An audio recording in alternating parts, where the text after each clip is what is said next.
Welcome to Map It Marketing for small business owners who want to become more confident and capable in their marketing. I'm Rachel Klaver and I'm a small business owner just like you. I've learnt that there are so many different things that we are supposed to do all the time. And trying to work it all out is, quite frankly, often very confusing. In this podcast, we're going to explore what those things are and whether you need to pay attention to them. Ready? Let's get started. Is Pinterest on your radar as a business this year? Are you wanting to add it to your marketing but are not quite sure how to make the most of it? Our guest today, Simone Pavills, is an expert in Pinterest marketing, and she is going to put your mind at ease when you find out how simple it is to use and what it's really for and how it works in terms of the whole big marketing strategy.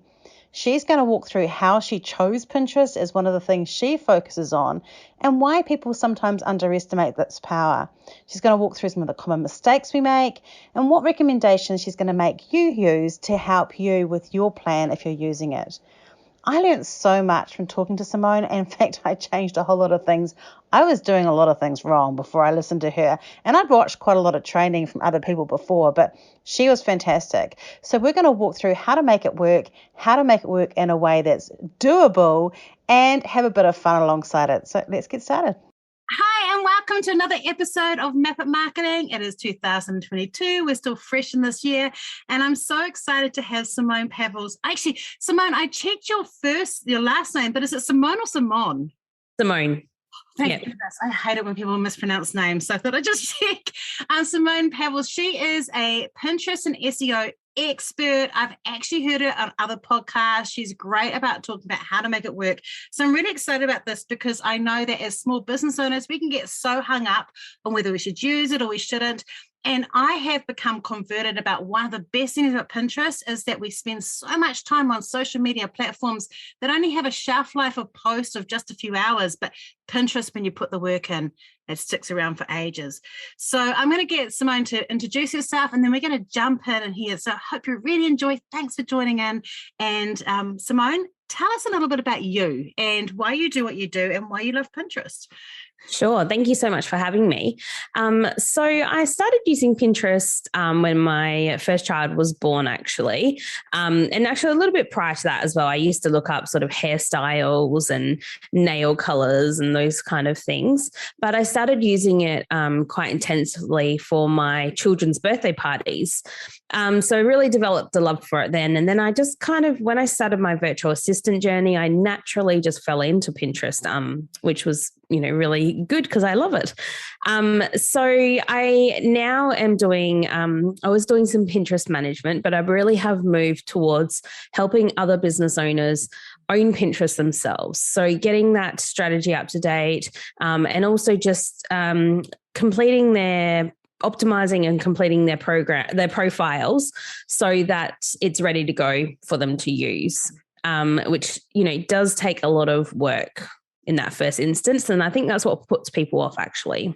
And you can so easily get it wrong, I think, because, and we'll talk a little bit about what Pinterest is, but I think we can overcomplicate. Like, I know one of the mistakes I had made was, you have your account and then you have these boards, and I'm a content writer. I love words. So I made these boards, these really fancy names, but that's not helping me with people finding my stuff. Yeah, exactly. So it's very much a search engine. So it's like Google pretty much. I like to refer, and I often refer to it as if you were looking at Instagram and Google had a baby, it would be Pinterest, because it's that visual aspect. And then it's also that search engine aspect as well. So Pinterest loves keywords. It wants you to optimize everything with keywords that people are searching for on the platform. And tell me a bit about Pinterest in general. Like I mentioned before, that it's different from Instagram and Facebook, and that things last a bit longer. And you mentioned that you originally got on it because you were a mum and you're looking at things for parties. There is still that kind of feeling, isn't there, that Pinterest is just for weddings, kids' parties and fashion. And maybe if you're a guy, guys tend to use it for, I've found, tattoos and motorbikes. I don't know, I like it. But there is this idea that that's all it's for, but it's not, is it? No, so it's really turned into this platform where you can shop on there. So often people are going there with an idea in mind, right? They actually know what they're searching for.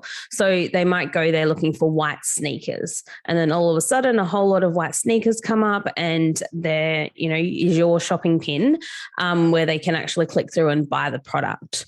It's very much the same as all the other platforms where you need to gain the trust of your audience. So you can't just be expecting, I've been on there for a month or even for a year and nobody's buying anything. You really need to earn the trust of your audience and give them something. So it's very much like that same thing that happens on Instagram. You give before somebody will give back to you.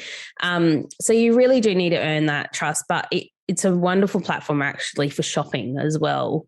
And with those shopping pins, I was listening to another podcast about someone talking about this, because you can now do ads. I've done some ads on Pinterest, but you can do shopping ads on Pinterest, can't you? Is that what you're talking about? Would they be paid ones, or can you do organic shopping pins as well? You can do organic, so you can connect your catalog.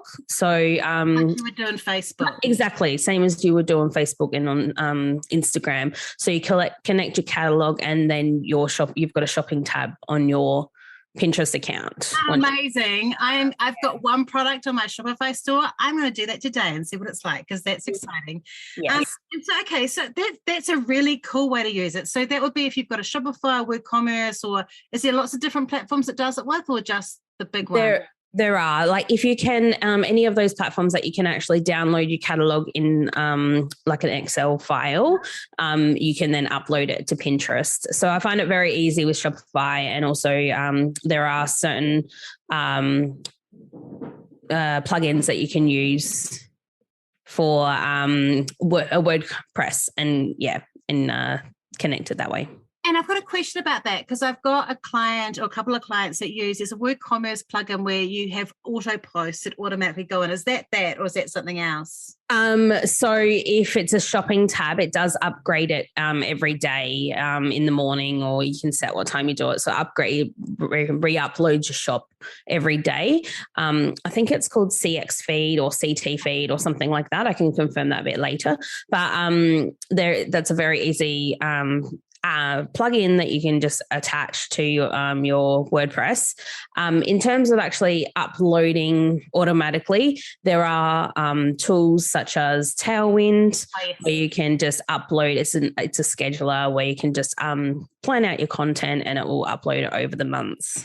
So we're going to jump into Pinterest in a minute, because I'm quite fascinated about Tailwind. I love it. I love the magic of it. I love that I can put stuff in there, just automatically just keeps on going. But you chose Pinterest to focus on because of that enjoyment side around your own use. For someone that's in the services industry like you, or for me, is there a benefit for us as well as for that kind of e-commerce side? Definitely. So I think for me, it's about actually brand awareness, earning the trust of my audience, getting to be known as that expert in the industry, or in any industry where, people are coming. So really for me, the expectation of Pinterest is to drive people to my website, where they then spend more time and check out my content. I'm not necessarily looking for conversions in terms of sales or clients, but I'm actually just building my audience, building my email marketing list, and just getting to be known as that expert. Because I talk about building a web, and so I kind of go, the closer you go in is where the spider, which is you, is going to like snaffle that person and not kill them or suck out their goodness, but work with them. So Pinterest would be kind of right on the extra edges of it. It's that awareness space, like if you were doing a reach ad on Facebook or something like that. That's kind of what it's doing. Absolutely. I say it's very, very top of funnel, where, you really are at the very top. You're bringing people in. And then once you've gotten them on your marketing list, that's when you can start nurturing them even more. And I think that's where a lot of people get confused or disappointed in Pinterest, because they think that, if they're going to start uploading things to Pinterest, and then all of a sudden they're going to have clients coming in. And it really isn't, it's the same as what you would expect on Instagram or Facebook. You don't expect that on there. So it's the same as Pinterest. You don't expect that on that as well. And I guess that's why people often have links to, like, I've got a lot to my podcast, or I have ones to my blogs, because that's taking them from a really far away to a little bit closer, but not to a decision point. Exactly. That's correct. Yeah. I have a really a question I'm very curious about. I've watched a couple of TikTok videos because that makes me a Pinterest expert, after I've watched 3 of those. No, but I've watched a couple of those and I've tried this out and it's being effective and I'd like to do it more. I've seen a lot of people say that instead of doing Pinterest pins to your website, you can also do pins to your TikTok or your Instagram or things to get people to come there as well. Is that something that you find helps? I mean, I do think it's all an ecosystem, right? You need to be sending people to multiple places so that you can capture that audience in multiple places. But ultimately, you want to be sending people to your website. That's where you want the traffic. And we all know that if one day everything crashes, the people on our emailing list are going to be those ones that we're still going to have in our ecosystem. So getting people to our website, engaging our content on there is the ideal strategy. That's what you want to happen. But yes, I think it is still nice to include some YouTubes, to include some Instagram and TikTok, very sparingly though. Not, we're not going to be doing it, every day. No, just occasionally. And so when you're setting a board up, so I've made assumptions that people listening have some idea of Pinterest, but walk it through with me. You have an account, right? Mm-hmm. That's right. Yep. And the branding should look like the branding everywhere else you have. Yeah, we want to create some consistency so people can start identifying you with this, this consistent brand that you're putting out there. So if you're a service-based business or even, let's start, if you're a service-based business, put your face in that profile image. Your face should be in the profile image and it should also be on your Instagram and Facebook accounts as well. And if you're a e-commerce business, still put your face or a model's face in the profile image, wearing the jewelry or wearing the clothing, because what's happening is people can connect. They can't connect a logo. They can connect to a person who's wearing this beautiful jewelry, or has their hair a certain way or whatever it may be. So consider those things. And even, that should be across the platforms. It shouldn't just be for Pinterest. And that's a change, isn't it? Because I don't know if I've done it on my Pinterest, but I have done it on my Instagram and even changed my name to Rachel Marketing Strategist instead of Identify Marketing. I felt a bit depressed that I hadn't got snaffled the Rachel Klaver thing, but I have a team and I think they'd get a bit annoyed if I was putting them under Rachel Klaver all the time. But that change to having your face there is a change that's happened in the last few years. And this is that thing of changing with social media, isn't it? That you do have to be making sure that you make the changes as things happen and the fashions change. Yes, absolutely. There's been so many changes in the last 2 years with Pinterest, which was for me really quite lucky, because when I started learning things quite intensively, those changes had started happening. But it means that it's been a quick, a lot to take in the last 2 years. I'm feeling you. Yeah, I'm fortunate that, I have some really good connections in the Pinterest world and have made some great friends who know some good people as well. So I've really got a lot of that inside knowledge. But, there's been so many changes. And I did speak to somebody recently about, if you are still doing that old pinning strategy of 50 pins a day, of so many, 20% of your own content and 80% of everyone else's content, then that strategy is not going to be working anymore. And you're going to notice that dive in clicks. So that is one of the things I've heard you talk about before, is that it used to be that you would collect a whole lot of other people's stuff. You'd spend heaps of time on the platform and you're basically curating, and then you put a few of yours in the hope that they would choose yours. But now your boards should be mainly your own stuff with maybe a few boards of inspiration from other people. Is that right?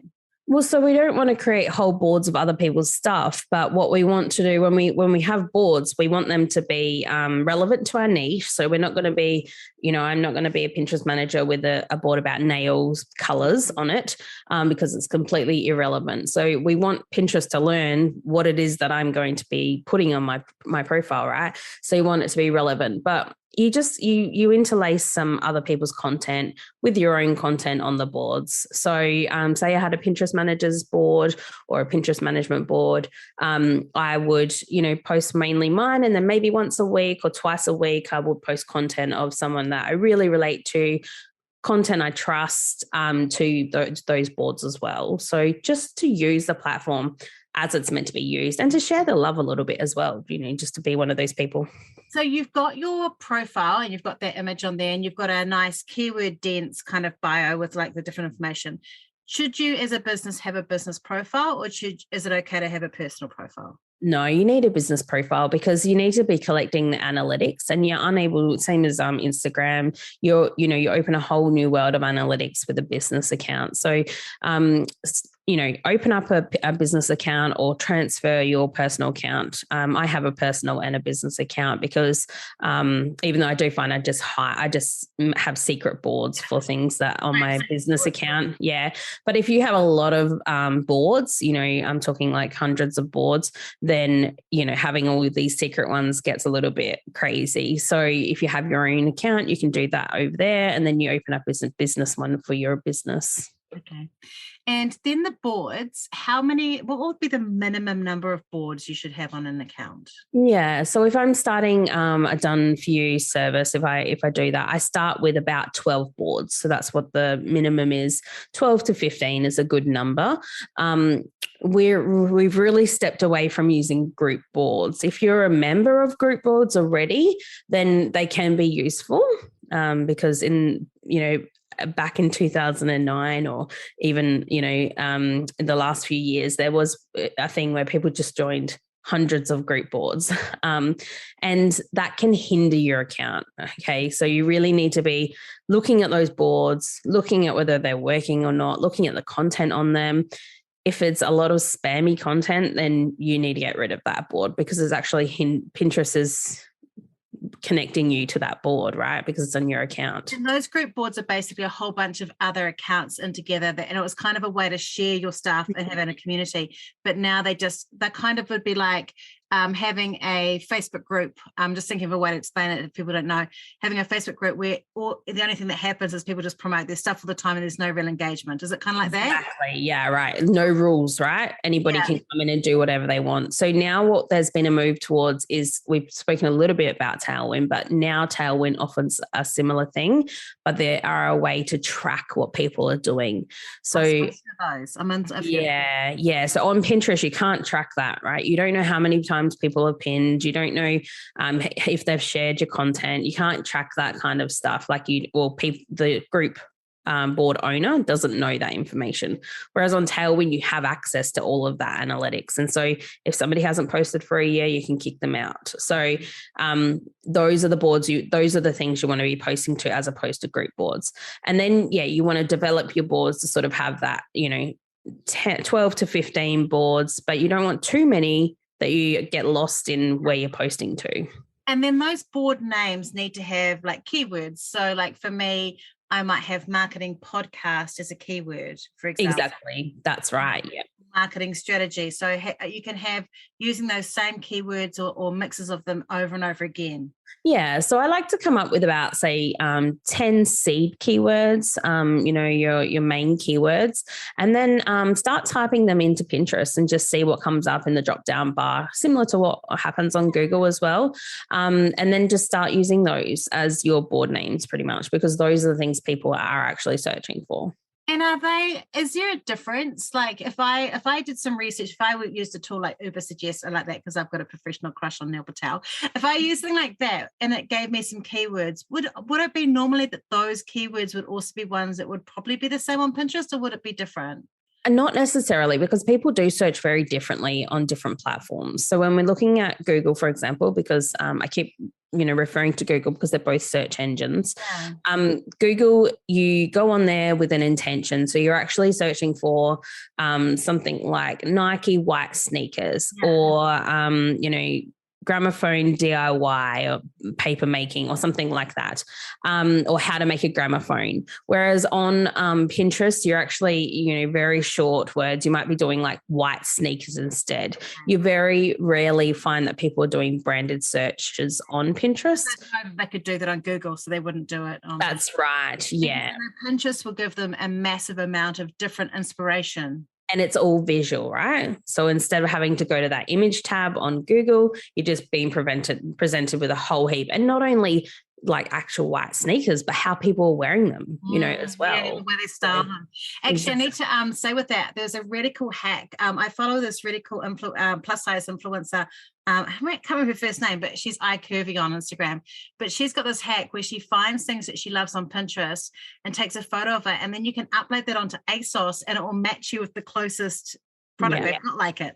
Yeah. And actually on Pinterest, that when you open up a photo, there's a little icon down the bottom, and you can click that icon and it will bring up a whole lot more images. Whoa, that's so cool. I didn't know that. Yeah. That is awesome. Yeah. Okay, so we've got the board, and then we've got we've got the account, then we've got the boards, and then in the boards there's these things called pins. And those pins, do they have, like, when you see a lot of people's Pinterest, they're a particular shape and size, aren't they? Yeah, they are, right? So they're longer than an Instagram post and shorter than a story. Yeah, so they're a 2-to-3 ratio. So some people do a 6x900, some people do a 1000x15. So I prefer the 1000x1500.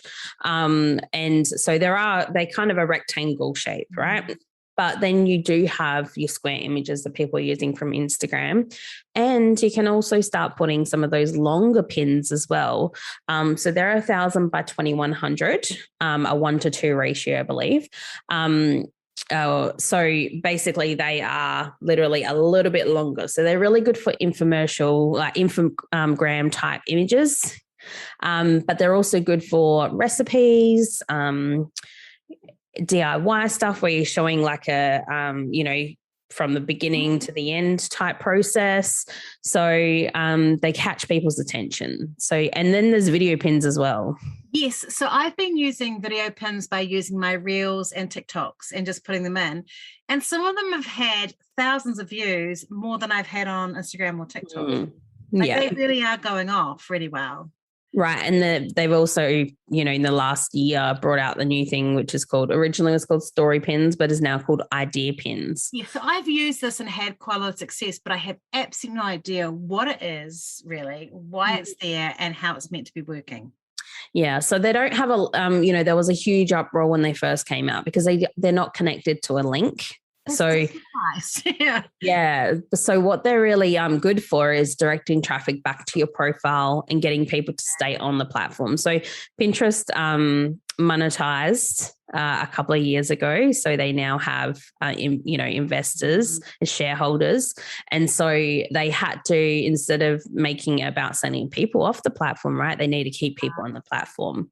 So to explore more ads and more things. And so idea pins are really about that, but Pinterest loves them and is really favoring them.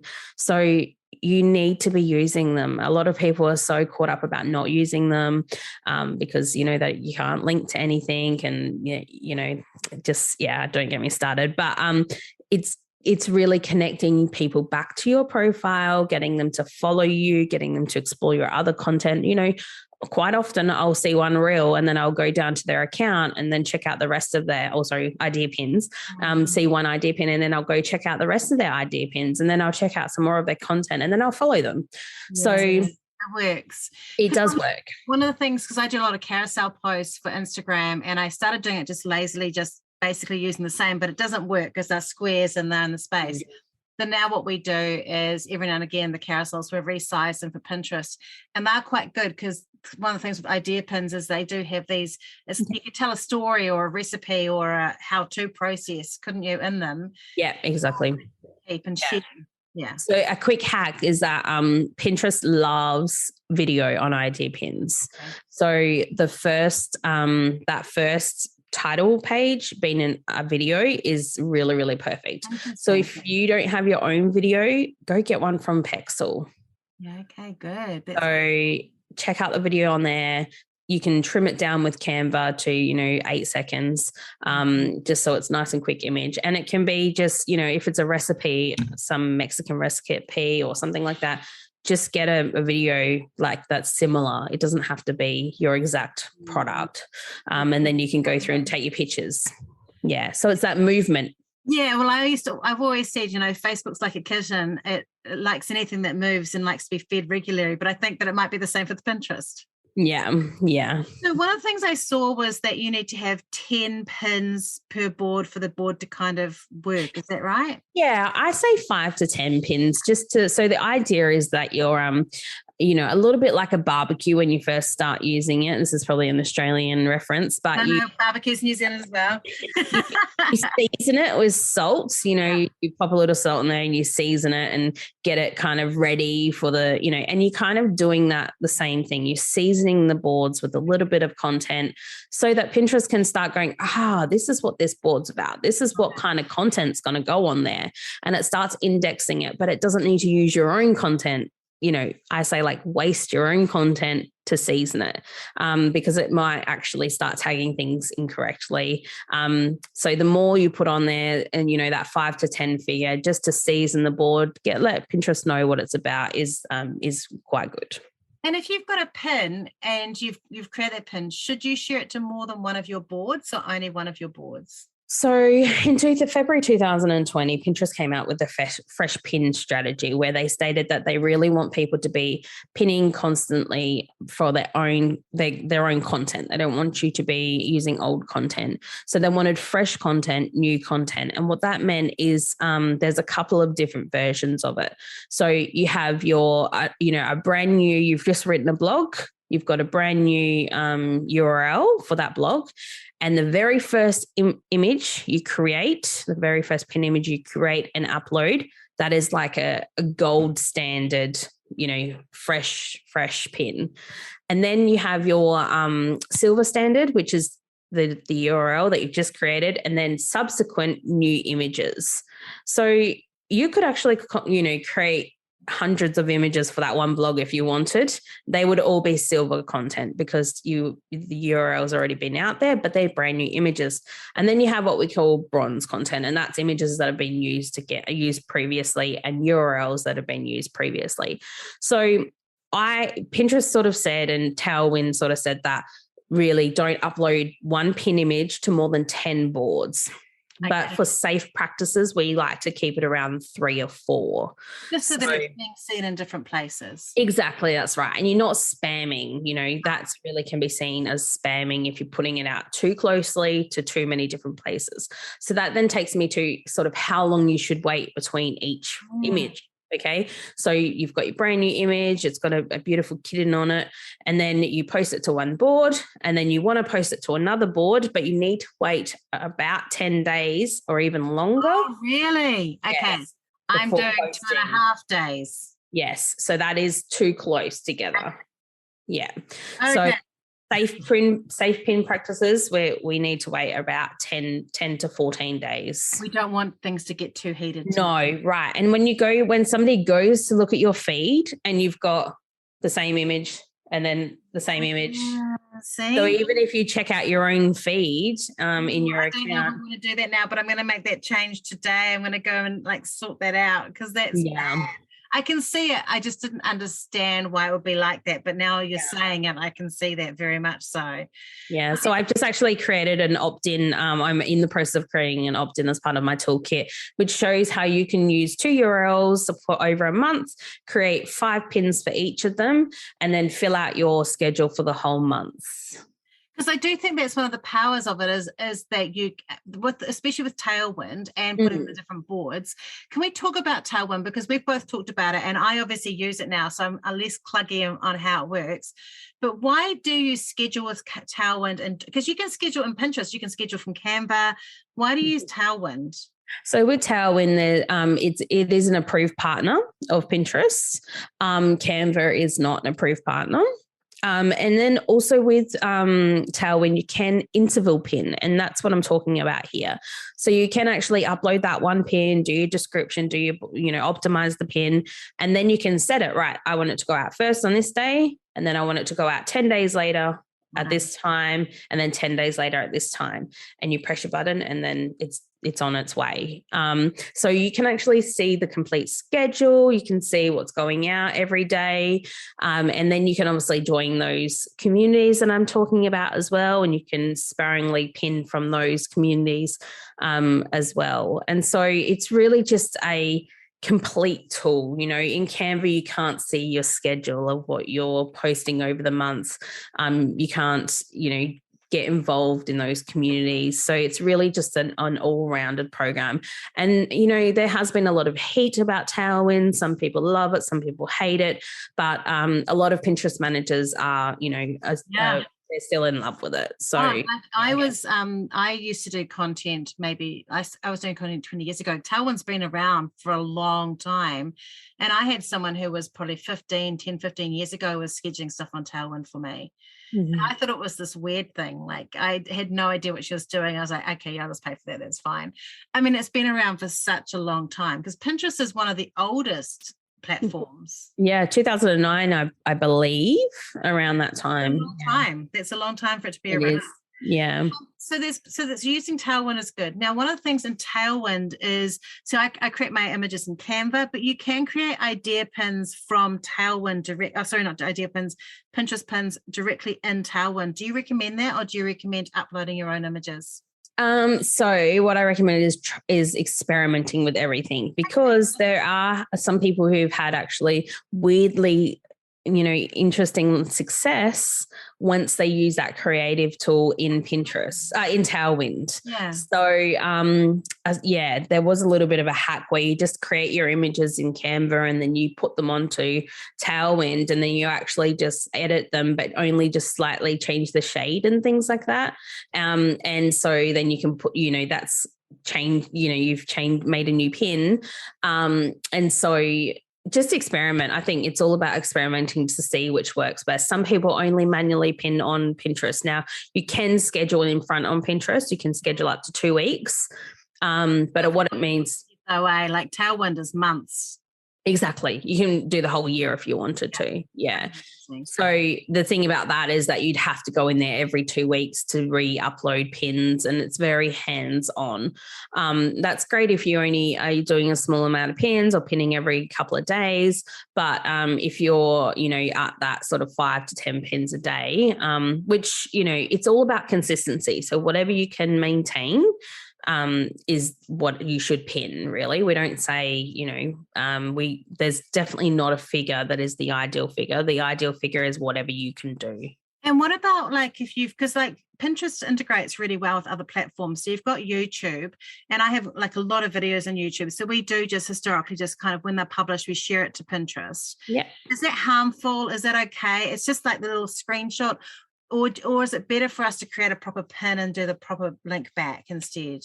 I think that either or, it doesn't matter. I mean, if you're creating, you got to think about that image that is created from Pinterest, from YouTube.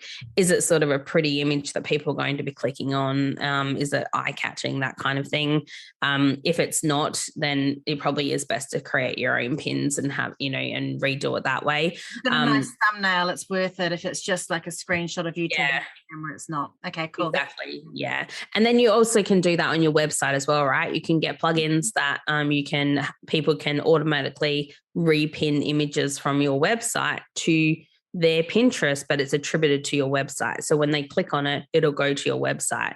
Right. And so then what you want to do is you want to actually upload a nice pin image in that correct size at the bottom of your blog or midway through your blog, so that people can share directly. Because otherwise it's just going to pull through your logo or something like that. Exactly. Or one of the images you have on there.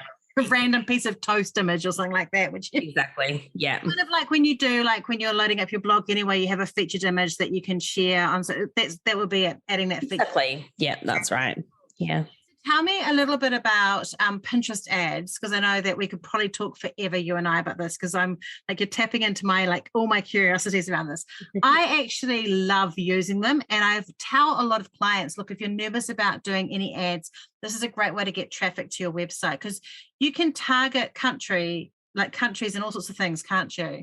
Yeah, absolutely. So, the first thing you want to do as well when you're setting up your account is pop your Pinterest tag onto your website, right? So you can start collecting data already. And if you can, particularly if you want to run conversion ads, pop some of those event tags as well. And I mean, that's a huge process, so I'm not going to go into how we would do it. But yeah, you want to attach some event tags to those, the opt-in thank you pages or your shopping cart pages. So what's happening. Exactly. You can start getting some clicks through, and then you can start running conversion ads, because you need about 50 clicks through to those places to then start running conversion ads. But you can run traffic ads at any time. And in fact, you don't even actually need to be posting regularly. Like if you go to the Cheesecake Shop page, they aren't posting at all. In fact, they don't even have their website claimed on their Pinterest account. I want to email them and tell them. You tell me to go, yeah. But they are running, but I see their ads constantly in my feed, right? So they're still running ads. It doesn't need to be, you don't need to have those finer points sorted out. And so you can run traffic ads to interest groups. You can run them to audiences. So, male, female, ages, places, locations. And you can just trial it. And that's what I really say. Like, you need to just sort of be trialing what kind of images work, what wording works for particular cold audiences or warm audiences. And I actually think it's quite affordable in comparison to some other platform ads. Yeah. And I think one of the things I like about it is because it's visual, it's a great way to test what images. You can choose a whole lot of pins. You can test in a much easier way than you can with Facebook ads, what people are enjoying and seeing and what they want to click on. So it can give you a really good feedback. And I have been running some Pinterest ads just this week, just to kind of test a few things out. And for the first time, and maybe I've missed this before, but it actually basically meant you need to turn these ads off because these ones aren't working so well. And hey, we suggest you go, here's some other pins we'd suggest that would work better. I don't know if that's new. Yeah, it's a new feature. Cool. Yeah, recommendations. Oh. But be careful because often they'll recommend upping the budget. So they did also do that, but they only $3 to $3.30, and I was like, I can do that. But then next week they'll tell you to up it again. So Facebook does the same thing. Yeah, exactly. So you just need to be. So I think you still need to make your own assessments. Like you can look at those and you go, okay, those are in my mind, those recommendations, but I'm also going to go have a look at my own assessment, and you can see which pins, and it will be in line. Normally it's that one pin that is, so normally I like to trial 2 to 3 images for the same campaign. So, and even if it's a warm or cold audience, I'll do the same images just to see which one is actually working better for which audience. And you'll see the wording, like if you actually have a warm audience and you're trying to target virtual assistants, the wording say working from home will work better for the cold audience, and virtual assistants or, get a job as a virtual assistant will work better for the warm audience. So that just playing around with that wording, that your audience might actually be accustomed to or know it's all just about experimenting. So one thing I do want to ask is, like, on Facebook and Instagram, you can use those to promote things that have got quite a short time frame coming up, like in a week's time I've got this. Pinterest isn't really for that, is it? Pinterest is for the long game. It is, yeah. So in terms of ads, you can actually start so let's talk about Christmas, for example. So for Christmas, you really wanted to be getting your content out in August, August, September to start targeting for Christmas. But then that, even if you got it out in December, remember next year, that content's still going to be working for you. When people start typing in those keywords, it's going to start popping up. So I've got people who, for Easter pins from 2016, are still driving traffic every Easter. Yeah. So that's the most frustrating thing about Pinterest is when you spot that dress, you're like, oh, that's the perfect dress. And you click the link and it goes no longer available. And you're like, damn it, I'm silly. Yes. Yeah. And so that's a learning thing, right? So instead of you can actually, if that dress is no longer available, have it redirected to something similar. Oh, I like that. That is cool. And that's really keeping on top of your your board as well, isn't it? And really think about how you can make that work for you. Or just your URLs, actually knowing what's on your website and making sure that those products are actually have been and this is for user experience across all platforms, Instagram, Pinterest, Facebook, and your website, and Google. Yeah, that's actually such an easy thing to do, is actually go, that green maxi dress sold out really, really well, and it's gone, we can't get it again, but let's put a link saying here's this option here instead. Like, that's actually a really amazing way of making your website work better. Yeah, absolutely. And that's what you should be doing, because your user experience is the most important part of sending people to your traffic to your website. Yeah, absolutely.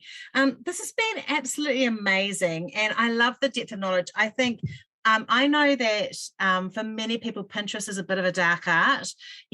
I've actually started really prioritizing it in our marketing strategies to clients and saying, look, I think Pinterest is a good place for you, especially for our e-commerce clients, but also for our service-based business clients.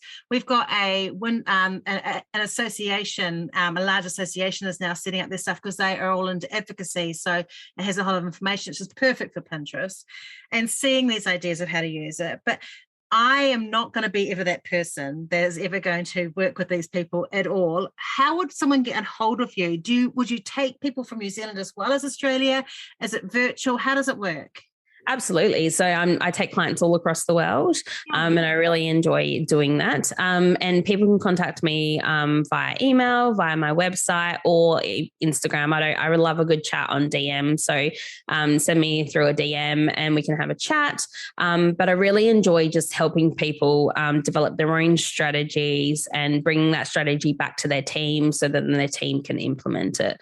So really that's where you do still do setups as well? Yes, absolutely. Yeah, I'm really enjoying that at the moment. It's just the management I've stepped away from. I totally get it. So you would do setup, or you would do a refresh and kind of a reset for someone, plus you'd create like a strategy and ideas for them. Well, that fits perfectly with our clients because we teach them to do everything themselves. So that's amazing. So I'm going to put all your details in the show notes.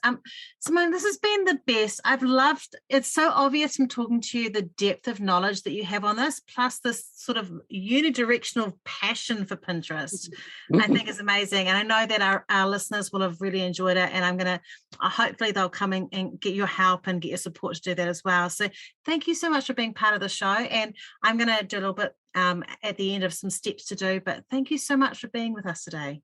Thank you for having me. I've enjoyed it. It was lovely. Thank you. I learned so much from Simone today. It was such a great lesson in how to use Pinterest. And I have to be honest, when we recorded this, I jumped straight onto Tailwind and fixed my strategy. And I've already seen results since I started doing that. If you want to have some help getting your Pinterest organized, please do get in touch with Simone. Otherwise, head over to our Facebook group, Map It Marketing, and you can come in there and ask questions about Pinterest or trying things out and anything that we're doing, and we can help you in there. Also, we have an amazing thing launching on the 24th. It is called My Map It Marketing, and it is a full online do-it-yourself marketing course. I'm super excited about this. It is going to be $295, but for 1 week only, it will only be $147.50 New Zealand dollars. That's for 1 week. If you want to register to get that special offer, you can only get it if you've registered on this link. It's in the podcast notes, so make sure you get that, or there'll be a link in the My Map It Marketing group. Otherwise, have a great week. Next week, I am talking about my Instagram strategy for 2022, what's new, what's changed, and talk to you a little bit about what we're going to help you do to help you with your digital marketing this year for free. See you next week. Thanks for tuning in today to Map It Marketing with me, Rachel Klaver. Make sure you hit subscribe in your podcast app so you don't miss an episode. And if you want notes or information about today's podcast, go to rachelklaver.com/podcast for more information.